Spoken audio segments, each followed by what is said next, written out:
Canal 27 presenta Fe y Actualidad con el doctor Gonzalo Chamorro.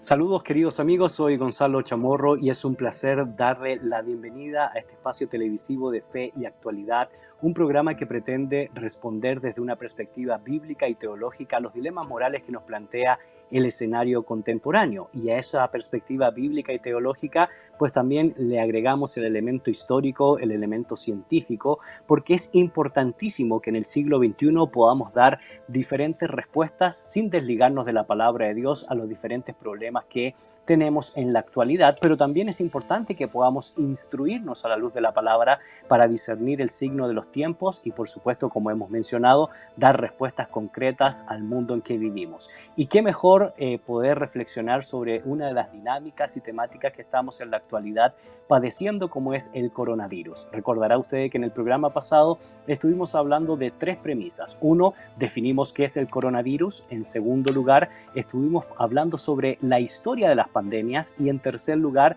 reflexionamos a la luz de la palabra de uno de los textos más aleccionadores con respecto al tema del sufrimiento.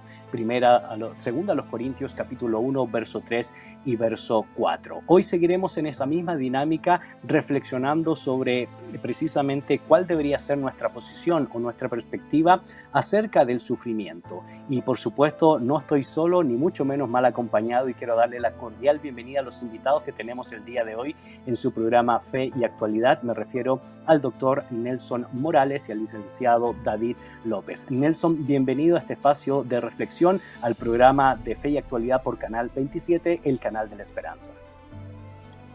Gracias, Gonzalo. Qué lindo poder estar nuevamente con nuestra audiencia aquí en el canal 27 y seguir conversando también sobre este tema que nos ha tenido estos últimos meses ya como envueltos en el tema, ¿no? Correcto, así es. Y nos ha tenido envuelto, pero también nos ha dado la posibilidad de reflexionar y de analizar. David, bienvenido por supuesto a este espacio que nos permite expresarnos de manera libre nuestra opinión, por supuesto desde el marco, desde la referencia de las Sagradas Escrituras, para un problema real que estamos viviendo en estos días. David, bienvenido. Así es, muchas gracias, un saludo cordial a todos los que nos están viendo en este momento.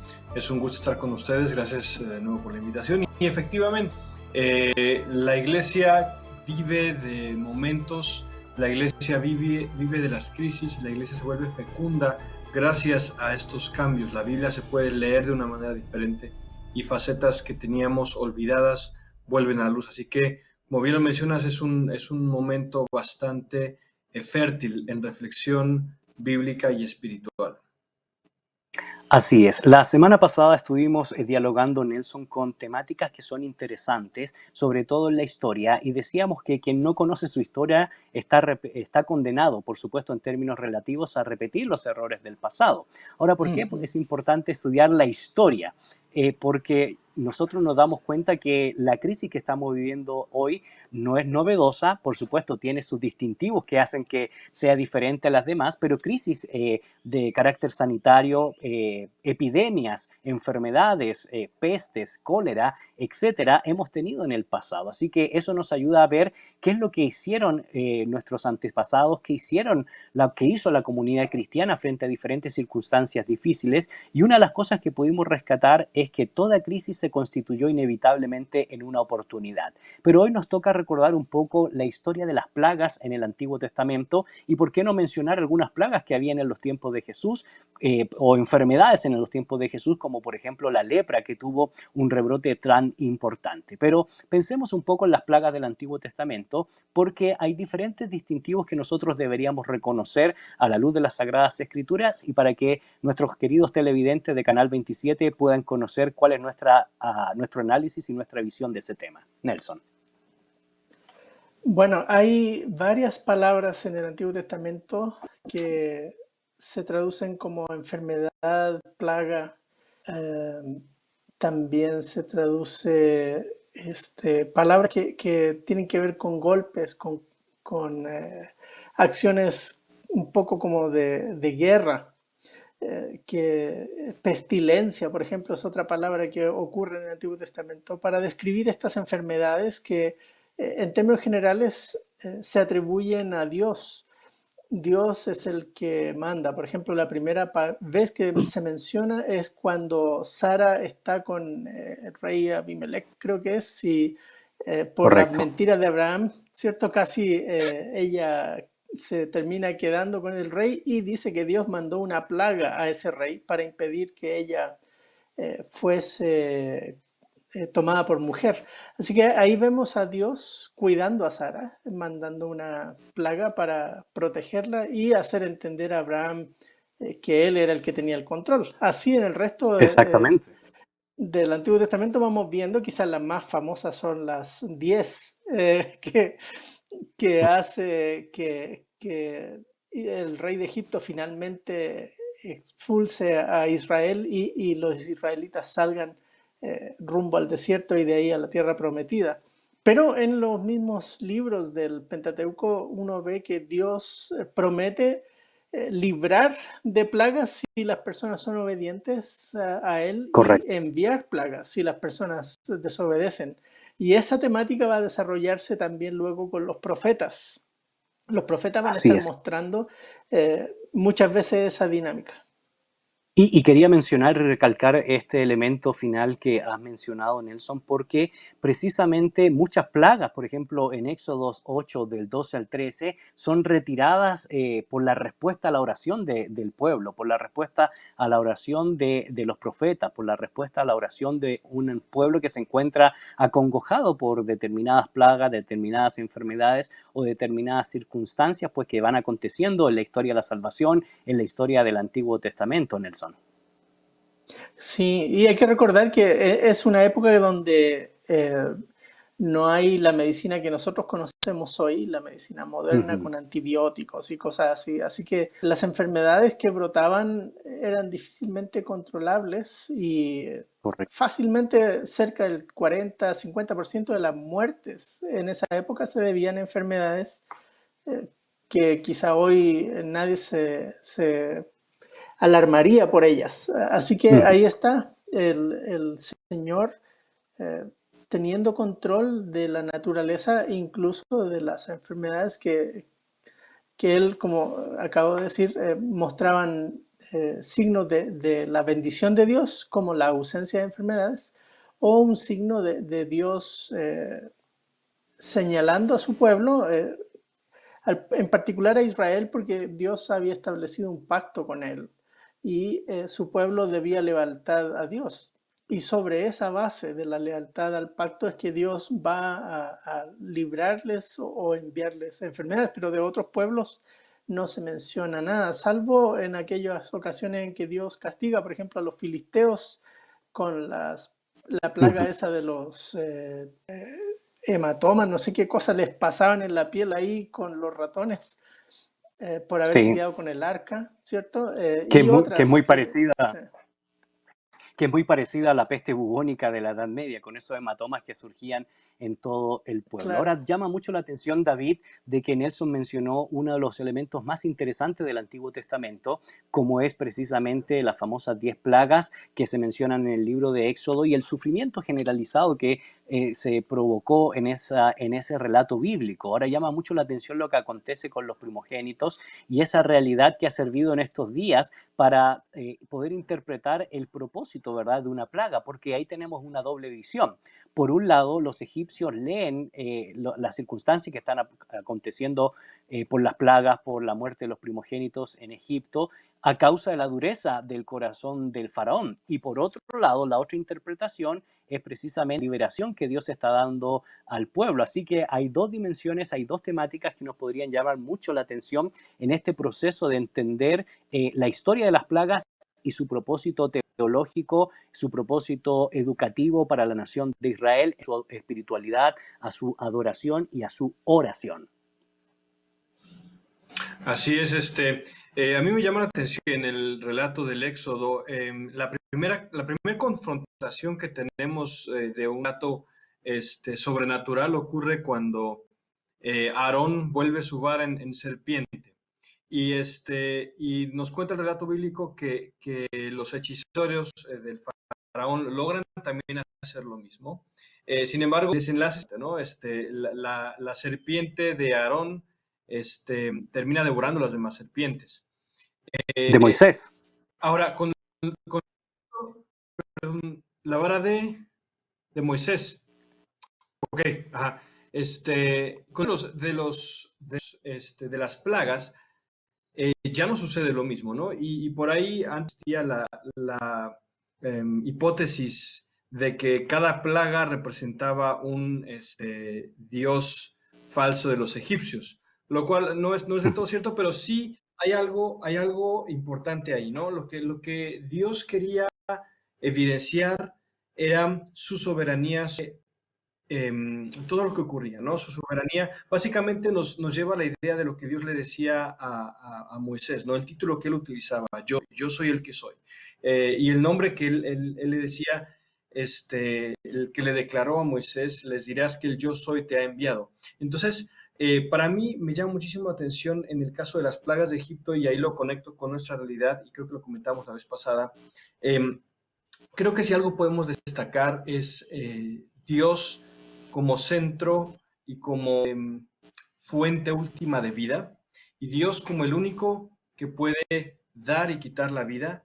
Y aún en el siglo XXI, con la ciencia tan avanzada, Dios sigue desmitologizando nuestras creencias científicas en cierta manera, ¿no? De que el mundo ya está controlado y el hombre ha domado su entorno. Dios sigue sorprendiéndonos en cierta manera. Dios sigue reclamando ese lugar de supremacía en esta tierra. Ahora, obviamente eso no es algo que podríamos definir con certeza, no podemos decir que Dios está causando esto intencionalmente con este propósito, pero sí podemos afirmar con certeza que en estas plagas podemos decir que Dios sigue siendo el último dador de vida, y en esta plaga Dios se glorifica volviendo nuestros corazones hacia Él, así como lo hizo en el Éxodo. Correcto. Y por lo tanto, entonces podemos pensar y sintetizar, Nelson, que la historia de las plagas en el Antiguo Testamento y pensar un poco en el Nuevo Testamento nos lleva a recordar que las plagas tenían un propósito fundamental para la vida de la nación con Dios, la vida espiritual, la vida política, la vida nacional, la vida económica, la vida cultural, porque principalmente debemos recordarnos que todos esos elementos que yo mencionaba no se desconectaban de una vida en torno a la relación correcta que debía haber entre Yahvé, el Creador, y el pueblo. Y por eso vemos plagas que son retiradas en respuesta a la oración, como tú muy bien mencionabas, plagas que se dan por causa de romper el pacto con Dios, plaga anunciada por profetas como juicio de Dios si no se demuestra un verdadero arrepentimiento, ¿verdad? Es decir, volverse a Yahvé. Plagas que precisamente le llegan a otras naciones por castigar al pueblo de Israel, al pueblo escogido, y también algunas visiones apocalípticas que se dieron sobre todo en la literatura del Segundo Templo, que anteriormente, pues tú lo has explicado muy bien en otras plataformas, se le conocía como literatura intertestamentaria, pero hay visiones inclusive apocalípticas de plagas como juicio de Dios y que se ven en los tiempos de Jesús y que precisamente en los tiempos de nuestro Señor van a cobrar ciertas dimensiones interesantísimas en ese ámbito histórico y también bíblico, Nelson. Bueno, la tríada espada, hambre y peste van juntas, y usualmente Dios es el ejecutor de eso en la literatura del Antiguo Testamento y también en esta época entre los dos templos. Y desde que Daniel más o menos escribe en adelante, el tema va tomando ribetes más cósmicos, más universales, como ya no solo Dios lidiando con Israel y su entorno, sino con todo el planeta. Correcto. En el Nuevo Testamento, Jesús va a mostrar su control sobre la naturaleza, su control sobre la enfermedad. Por ejemplo, la fiebre de la suegra de Pedro es un caso emblemático ahí, ¿no? Dios reprende a la enfermedad, a la fiebre. y muestra su poder creador, que tiene el control, así como el Padre lo tiene, Él también lo tiene. Pero no toda enfermedad puede ser atribuida a castigo de Dios o algo por el estilo, como el caso del ciego en Juan 9, ¿cierto? Ahí el Señor les dice a los discípulos, ni este ni sus padres tienen la culpa de nada, ¿sí? Así que no hay que apresurarse a emitir juicios, que es lo que nos suele pasar a nosotros con las enfermedades de otros. Así como los amigos de Job, y Job es otro que nos muestra en el Antiguo Testamento que él tampoco tenía la culpa de la enfermedad que estaba viviendo. Y en el Así Nuevo es. Testamento finalmente, en Apocalipsis, una de esas últimas plagas se muestra en las copas. No recuerdo si es la sexta o séptima copa ahora, que es plagas que diezman a la población mundial. Así que Dios sigue siendo quien tiene el control. A veces usa la enfermedad para mostrar su gloria.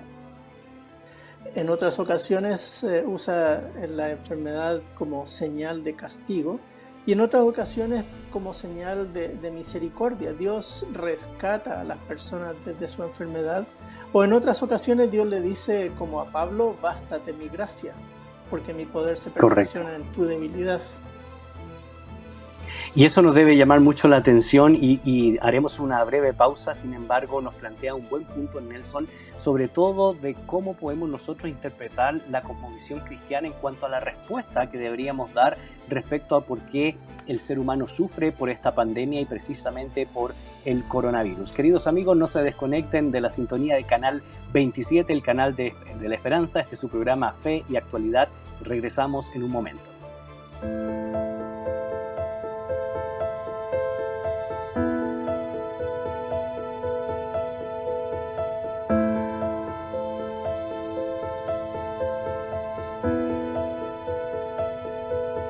Ya estamos de regreso, queridos amigos. Este es su programa Fe y Actualidad por Canal 27, el canal de la Esperanza. Es un programa, no se olvide, que pretende responder desde una perspectiva bíblica, teológica, histórica y científica a los diferentes dilemas que nos plantea el escenario contemporáneo. Y este programa hemos partido precisamente reflexionando acerca de unas circunstancias complejas que estamos viviendo en estos días, como es la pandemia del COVID-19 o el coronavirus. Y por supuesto, me encuentro en una agradable conversación con excelentes invitados, y me refiero a los profesores Nelson Morales y David López. Y estábamos reflexionando en la primera sección del programa sobre la historia de las plagas en el Antiguo Testamento, y pudimos apreciar y ver que las plagas tenían diferentes propósitos. Indudablemente estaba relacionado con el castigo de Dios por romper el pacto, es decir, cuando el pueblo rompía el pacto, una plaga servía para recordarle a la nación la importancia de volverse a él. De hecho, también podemos ver cómo la plaga era retirada por parte de Dios cuando las oraciones se elevaban de manera piadosa, de manera que realmente se pudiera ver la fe de la nación, y la plaga era retirada. O también podríamos mencionar cómo la plaga a las demás naciones eran fruto del juicio divino por haber castigado, por haber oprimido, por haber maltratado a la nación de Israel. Y estos elementos son elementos importantísimos a la hora de estudiar las plagas, porque uno puede ver que hay un propósito específico, un propósito concreto en estudiar estas dimensiones que producen dolor, que producen quebranto, que producen tribulación, y sin embargo, en medio de esas circunstancias difíciles, David saca el ser humano lo mejor de sí. ¿Por qué? Porque acrecienta su espiritualidad, acrecienta su fe, acrecienta la capacidad científica de poder salir adelante en medio de circunstancias difíciles. Y Nelson mencionaba casualmente el caso de Job, que nos sirve de paradigma, de modelo, de prototipo para entender muchas veces por qué sufrimos en esta vida, David. Sí, es efectivamente, me viene a la mente ahorita la idea de lo ocurrido con el autor de muchos libros de literatura, Dostoyevsky. Él mencionaba que al ser enviado a la muerte, a él lo enviaron a un pelotón de ejecución, pues vio pasar su vida frente a él, ¿no? Y justo antes de que el pelotón de fusilamiento apretara el gatillo, llegó la orden de detener la ejecución. Y desde ese momento, dice él, su vida se transformó completamente, ¿no? Y algo similar pasa con la iglesia y la humanidad en general. Muchas veces la muerte nos permite valorar las cosas que teníamos olvidadas por mucho tiempo, nos permite ver en la vida la riqueza que en el día a día y en el estrés de la vida ordinaria no alcanzamos a ver. Y también nos permite descubrir y ejercitar en nuestros corazones la empatía y el amor al prójimo. Y en este caso, la iglesia cristiana de la historia ha enfatizado eso. Durante la plaga de Cipriano, en el 250 después de Cristo, perdón, murieron muchísimas personas, morían más o menos 5.000 personas al día en Roma. Dionisio, el obispo de Alejandría, mencionaba que la gran diferencia entre los cristianos y los que no eran cristianos era que los cristianos se quedaban, en lugar de huir de las ciudades que eran azotados por la plaga, se quedaban en solidaridad al prójimo. Y lo podemos ver al día de hoy, ¿no? Con muchas personas saliendo a la calle a pedir dinero. Y estoy seguro que por todos lados de la República de Guatemala y en todas partes del mundo, pues mucha gente se ha volcado en solidaridad y en ayuda al prójimo gracias a esta pandemia, ¿no? Correcto. Uno de los elementos interesantes en este análisis, Nelson, tanto lo que ha mencionado David, lo que has mencionado tú en la sección pasada de la historia de las pandemias y ahora en esta nueva sección donde estaremos dialogando sobre cómo se ha dado respuesta a lo largo de la historia del cristianismo respecto a las diferentes pandemias o sufrimientos, epidemias o enfermedades que hemos vivido. Y lo digo porque me recuerdo mucho al famoso historiador Wilhelm Dilthey, que plantea que en la historia hay por lo menos 4 grandes cosmovisiones que han definido al ser humano.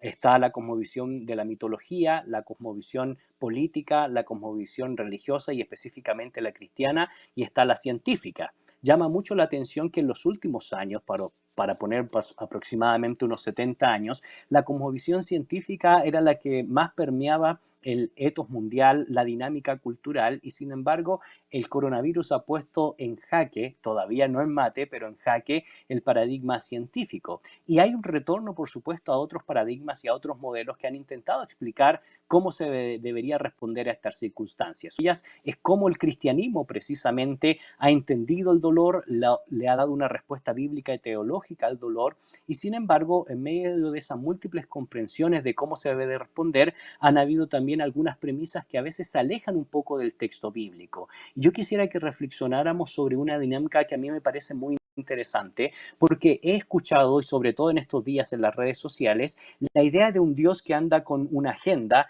viendo a qué país castigar, a qué nación castigar o a qué individuo castigar por causa de sus pecados. Y es una interpretación que permea en muchos ambientes eclesiásticos y en muchas denominaciones y confesiones eclesiásticas en el día de hoy, Nelson. Sí, bueno, aquí varias cosas quería mencionar así rápido. Una es que en un capítulo de un libro que escribí que se llama Imágenes de Dios desde América Latina, en el libro que se llama Buenas Nuevas desde América Latina, en ese libro hablo yo de las imágenes que son recurrentes de Dios a lo largo del continente y a lo largo de los siglos. Y una de esas es de un Dios airado, un Dios que hay que mitigar, que hay que apagar, que hay que tranquilizar, porque está atento ahí a caernos encima cualquier cosa que hagamos. Esa imagen de Dios está muy enraizada en nuestro mundo y podemos tender fácilmente a mirar nuestra realidad desde esa perspectiva. Ahora, otra cosa también en esa misma línea tiene que ver con la manera en que miramos, muy chistosa a mi juicio, porque cuando me pasa a mí es una prueba, cuando le pasa a otros es un castigo. Así es fácil de distinguir cuándo es una prueba y cuándo es un castigo, ¿sí? Entonces, mientras las cosas estaban pasando allá en China, sí, esos que son ateos, que no creen en Dios, por eso los está castigando, qué sé yo. Correcto. En Estados Lo Unidos, mismo la con misma cosa, ¿no? Lo mismo. O Sí. Europa, los escépticos europeos, ¿verdad? Claro, sí. Pero cuando ya nos empezó a tocar a nosotros, aquí en Guatemala, El Salvador, Honduras, entonces cambiamos el discurso, estamos en una prueba. Eso muestra que somos un poco inconsistentes en cómo leemos la realidad y cómo la interpretamos. Correcto. Y eso nos ayuda a tener una visión un poco más amplia de toda la historia de las Sagradas Escrituras, David, porque esa visión precisamente nos va a ir dando respuestas muy concretas. De hecho, el Señor le responde a los amigos de Job que Job no sufre por causa de su pecado. Y eso es importante porque nos da un punto de partida para entender la historia de las pandemias, la historia de las plagas, la historia del sufrimiento, del dolor humano, porque ese elemento teológico nos ayuda a dar respuestas concretas apegadas al texto bíblico, David. Sí, sí, efectivamente. Justo Nelson mencionaba que en muchas iglesias se interpretaba esto como un castigo de Dios, ¿no? Recuerdo haber visto muchas publicaciones de amigos que decían, bueno, hubo un congreso respecto al aborto en Europa y se desencadenó el coronavirus, ¿no? Y como bien mencionas, es una comprensión bastante, ¿cómo podríamos decirlo? Porque no es tradicional, sino sería una perspectiva un poco inconsistente con lo que encontramos en la Biblia. Porque en la Biblia, como bien mencionas, en el caso de Job, vemos muchas ocasiones en las que Dios mandaba alguna prueba y esa prueba no era por pecado humano. Jesús mismo lo mencionaba en Lucas, en el caso de la torre que había caído en Siloé. Las personas que estaban ahí no murieron por su pecado, sino habían muerto porque Dios lo había permitido, así había pasado. En el caso de Job, precisamente, se nos relata pues que en cierta manera el diablo había pedido algún tipo de autorización según el relato de Job, pero Dios a fin de cuentas le da una lección a Job muy valiosa que creo que nosotros también tenemos que tener en cuenta. Dios nunca le da una respuesta a Job. Dios nunca le dice, Job, la razón por la cual tú sufriste esto fue para que algún día muchos cristianos fuesen reconfortados al leer el libro que se va a escribir de acuerdo a lo que tú viviste. No, nunca se le da esa noción a Job. Simplemente Dios le recuerda, Job, estuviste ahí cuando yo creé el mundo. Job, conoces mis caminos. Y creo que es un llamado fuerte a la humildad que Dios nos hace en este tiempo de pandemia. No solamente al mundo en general, que es un mundo que, como ya mencionaba yo, llegó un momento tal vez un poquito de orgullo, de pensar que ya tenía domado al planeta, pero también a la iglesia, porque la iglesia en algún momento puede que haya olvidado facetas de nuestra fe que son muy importantes, como la del sufrimiento, una iglesia que debe de acompañar al que está, una iglesia que debe de vivir con la muerte, porque nosotros como iglesia no estamos acostumbrados a hablar de la muerte ni vivir con la muerte. La muerte es una tragedia enorme, lo cual es cierto, es una tragedia, pero también como cristianos tenemos una esperanza de la vida después de la muerte. Entonces, nuestro cristianismo tristemente quedó atorado en un cristianismo un poquito complaciente, un cristianismo en el cual yo tengo mi casa bonita, mi carro bonito, mi familia bonita y mi fe,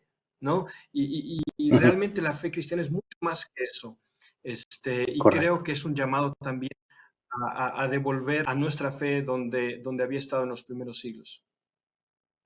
Nelson, David nos ha puesto en un contexto muy interesante y acaba de mencionar un paradigma que nos sirve a nosotros para poder responder a la temática de por qué sufrimos o por qué hay dolor, y es Lucas capítulo 13. Y si nos pudieras poner un poco en contexto general del capítulo y del pensamiento de Lucas para poder comprender cómo la figura de Jesús de Nazaret nos da una respuesta concreta al tema del sufrimiento, al tema del dolor, es decir, un porqué.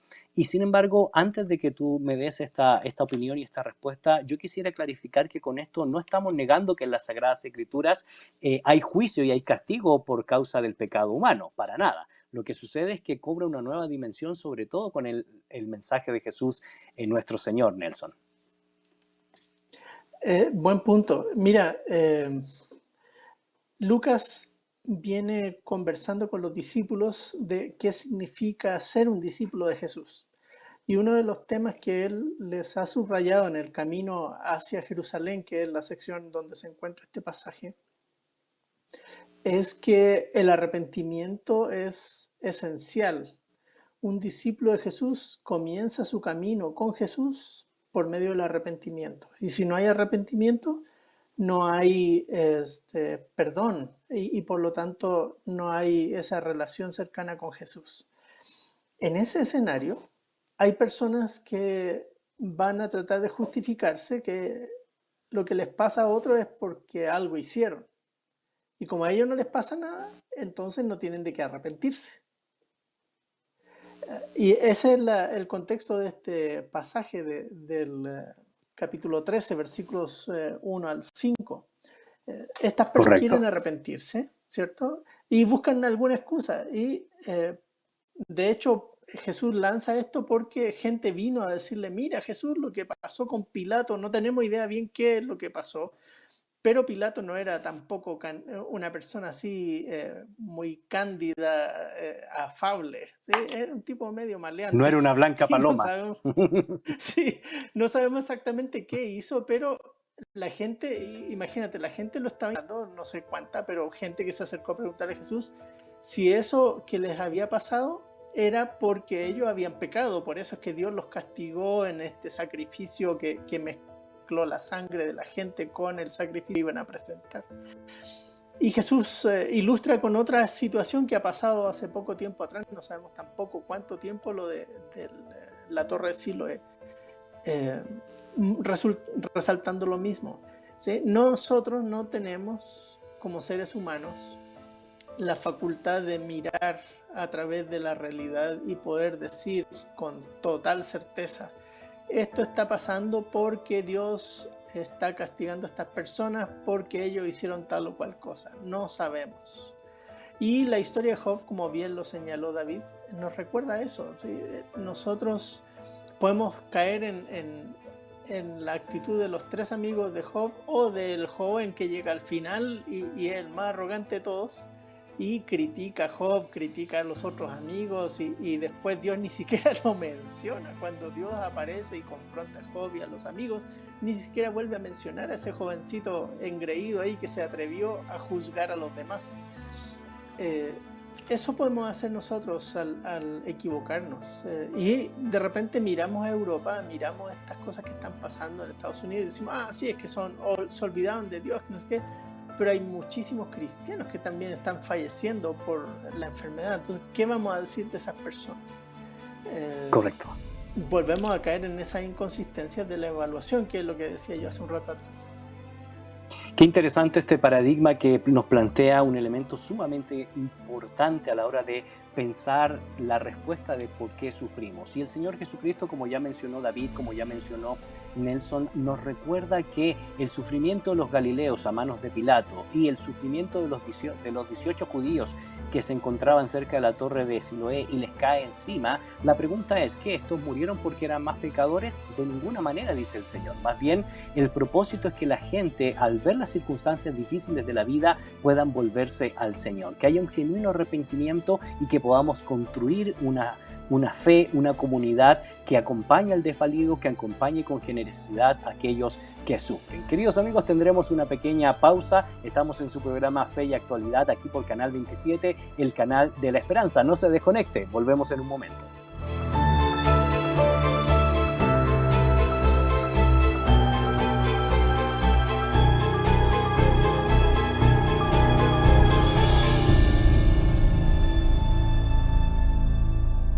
Ya estamos de regreso, queridos amigos, hermanos del Canal 27, el canal de la esperanza. Estamos muy contentos de poder seguir reflexionando junto con ustedes sobre un tema de suma relevancia. ¿Cuál debería ser nuestra perspectiva en torno al coronavirus? En el programa pasado hablábamos de vulnerabilidad.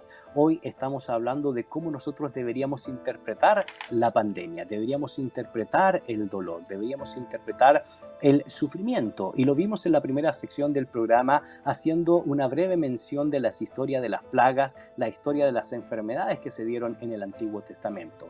Es cierto que había plagas por causa del pecado de la nación, por causa del rompimiento del pacto, y sin embargo esa plaga hacía que el pueblo pudiera volver al Señor, y las oraciones de los justos, las oraciones de los santos, precisamente hacía que Dios interviniera y la plaga saliera. También habían castigos a las demás naciones por causa de plagas, y precisamente era porque las demás naciones castigaban al pueblo de Israel. Pero encontramos varios elementos más en la literatura de los profetas, en la literatura sobre todo del Segundo Templo, del periodo intertestamentario, que van dándole una interpretación a las plagas con un componente sumamente importante, un componente teológico que nos invita a recordar y a reflexionar de que el sufrimiento, el dolor por una enfermedad, por una plaga, por una pandemia, tiene que ver precisamente para que la nación de Israel se volviera al Señor, se volviera a su Creador y viviera de acuerdo a sus principios, a sus estatutos, a sus mandatos y a sus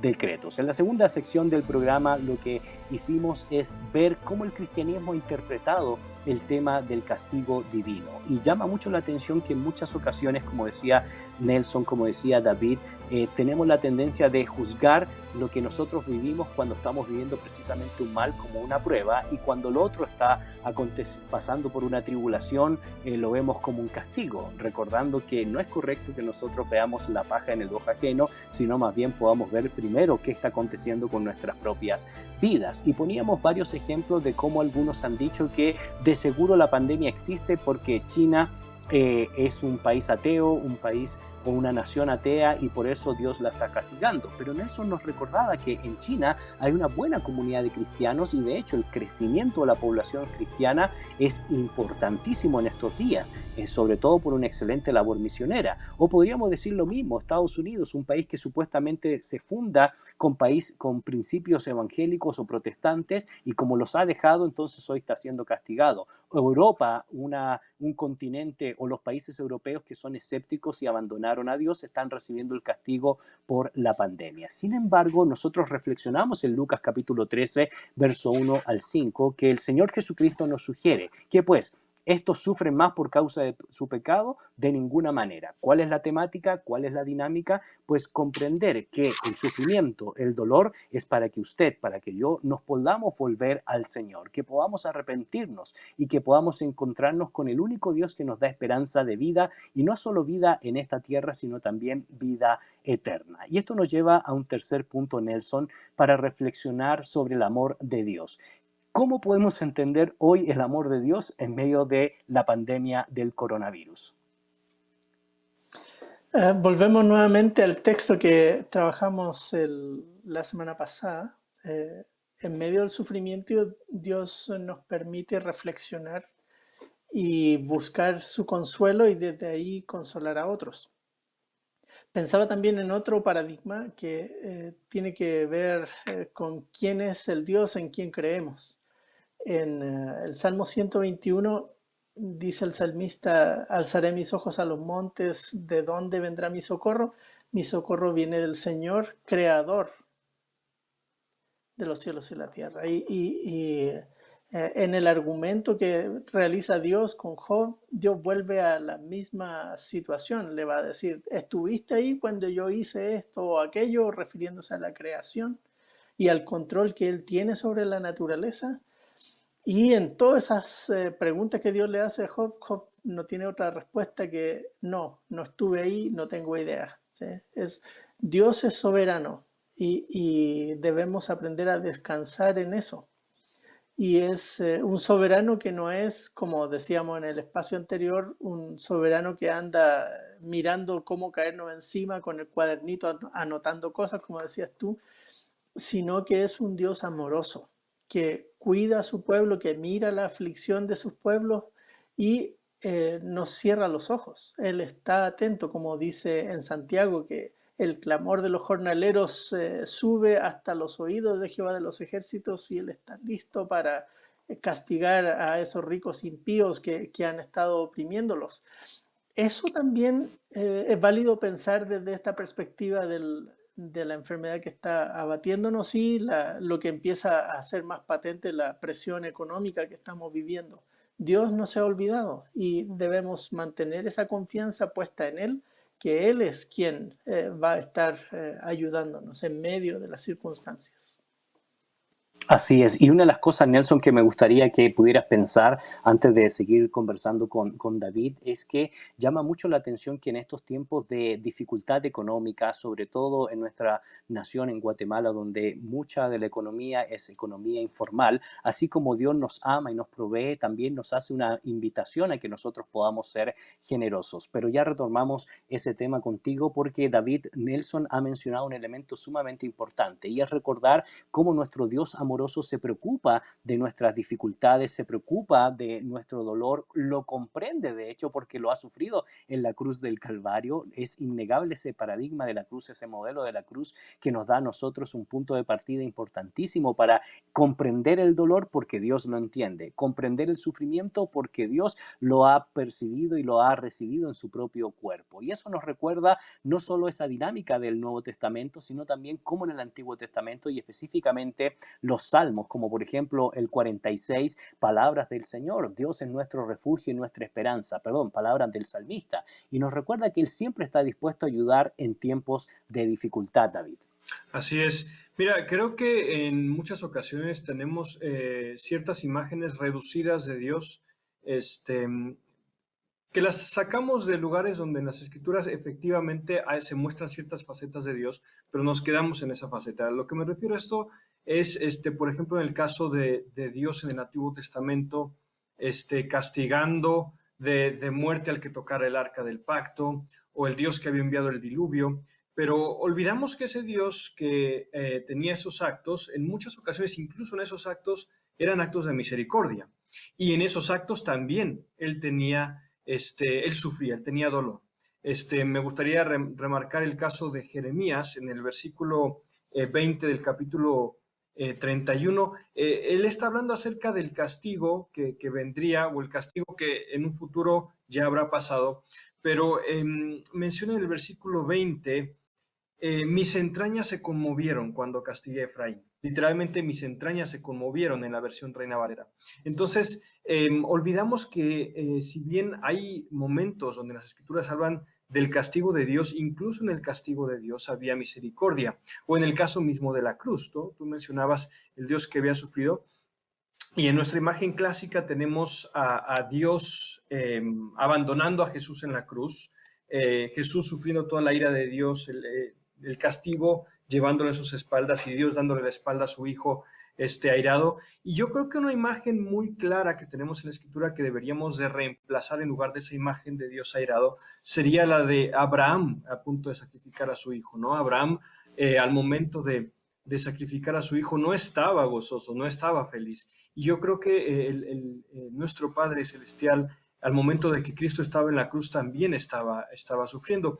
Y creo que para finalizar, parte de esta mentalidad que tenemos que olvida el amor de Dios, viene también de nuestra mentalidad un poquito tribal.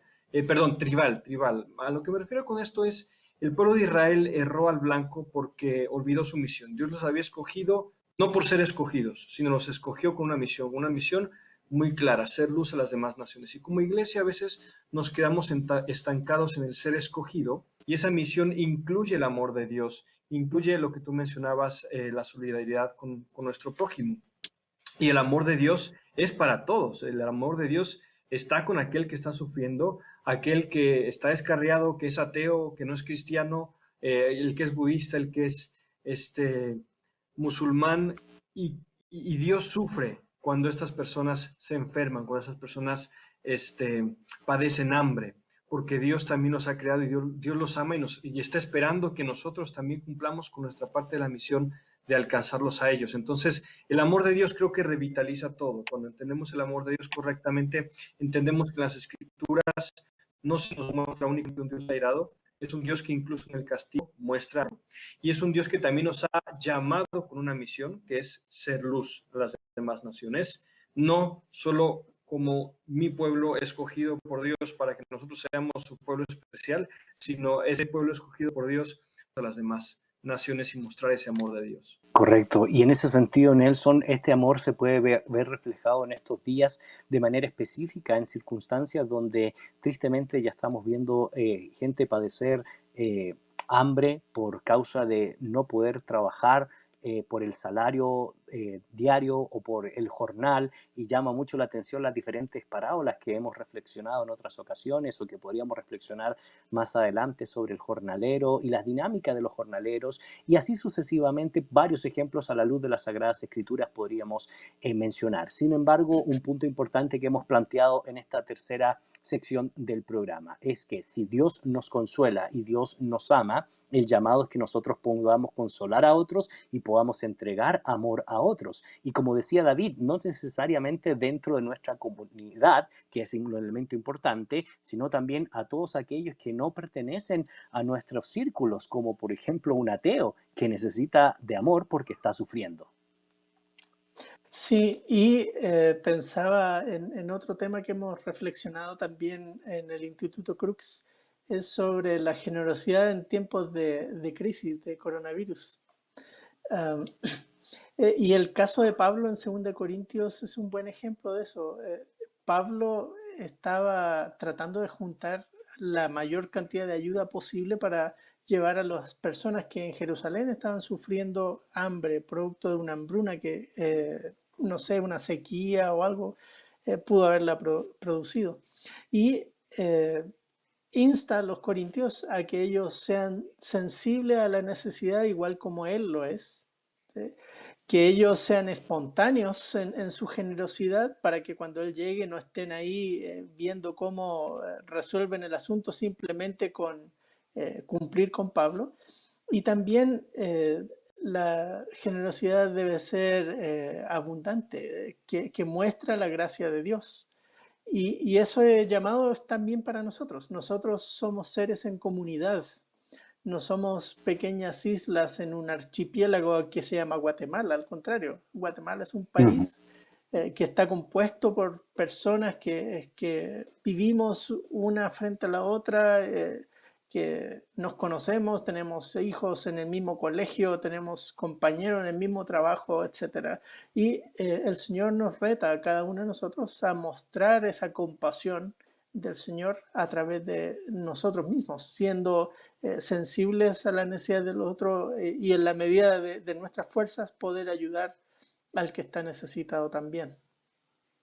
Correcto. Y obviamente, pues, este tema, David, no se agota en una hora, y pues queremos invitar a nuestros televidentes de Canal 27 que puedan seguir reflexionando en familia, que puedan seguir reflexionando con su iglesia, por supuesto, en estos días de manera virtual, esperando pues que pronto podamos vernos cara a cara con los hermanos de la iglesia, pero nos desafía porque tenemos un porqué y un para qué hacer las cosas. Hay una misión que seguir cumpliendo, y la misión, según la oración sacerdotal del Señor Jesucristo, se hace en el mundo, no en las cuatro paredes. Y es necesario salir, predicar las buenas nuevas de salvación porque hay esperanza, y por supuesto entregar amor como Dios nos lo ha dado a nosotros. Palabras finales, mi querido amigo David López.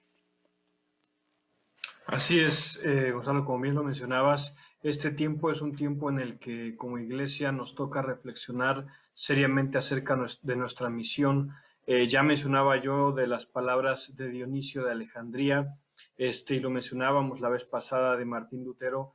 La iglesia cristiana a lo largo de la historia, al confrontarse con las pandemias, resaltó una cosa por encima de las demás: su misión de ser luz. Su misión de ser luz mediante la compasión, la generosidad y el acompañamiento. Estas personas antepusieron esa misión incluso antes que sus propias vidas. Estas personas pusieron en riesgo sus vidas para servir a los demás, al prójimo, ¿no? Y esto nos habla del nivel de compromiso que existía con su fe, que se mostraba y que se evidenciaba en su entrega a la misión de Dios. Entonces, como cristianos debemos de recordar básicamente esas dos cosas, ¿no? Como cristianos nos tenemos que enfocar en nuestra realidad como seres finitos, como seres que un día van a morir, y estar agradecidos por el día a día que Dios nos da, pero también entendiendo que la muerte, como cristianos, sabemos que es un paso a esta nueva vida que Dios nos ha prometido, y que después de entender eso tenemos que entender también que como cristianos nuestra misión se muestra en amor y en generosidad al prójimo. Al prójimo no solamente en nuestra iglesia, lo cual es muy importante. En las cartas de Pablo vemos que eso era recurrente, sino también en amor y en generosidad al que no es cristiano. Entonces, ese sería básicamente mi desafío para nuestros oyentes. Nelson, muchas gracias por acompañarnos el día de hoy. Gracias, qué tremendo tema y no se agota sin duda, pero ahí he oído hermanos y hermanas en el interior de la República que están haciendo cosas muy lindas ayudando a otros, así que sigamos haciéndolo. Y a ustedes, queridos amigos, les invitamos a que no se desconecte de la sintonía de Canal 27. Hay una programación especialmente preparada para usted y para todos los que estamos degustándonos, por supuesto, tanto de las series como de los programas que generan valor agregado para su fe, para nuestra espiritualidad y, por supuesto, para ser responsables como buenos hijos e hijas de Dios en un mundo que nos necesita. Soy Gonzalo Chamorro y para mí es un placer desearles una bendición especial para su vida y nos encontraremos en una próxima oportunidad aquí en su programa Fe y Actualidad. No se olvide, un programa que pretende responder desde una perspectiva bíblica, teológica, histórica, científica a los dilemas que nos plantea el escenario contemporáneo. Que el Señor los bendiga. Hasta la próxima.